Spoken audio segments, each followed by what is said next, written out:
Radio jockey సంధ్యా సింగ్ అనుమానాస్పద మృతి చెందిన కేసులో ఆమె భర్త ఆర్మీ మేజర్ విశాల్ వైభవ్ను బొల్లారం పోలీసులు బుధవారం అరెస్టు చేసి రిమాండ్కు తరలించారు.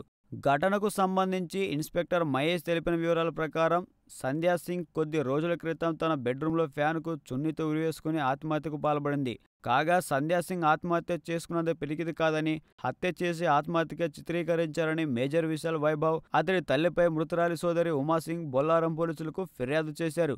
అంతేకాక సంధ్యా సింగ్ను ఆమె భర్త, అత్త తరచూ డబ్బులు కావాలని వేధించేవారని పేర్కొన్నారు. కేసు దర్యాప్తు ప్రారంభించిన పోలీసులు నిందితుడిని కస్టడీలో తీసుకునేందుకు రక్షణ శాఖ అధికారులు అనుమతి కోరారు.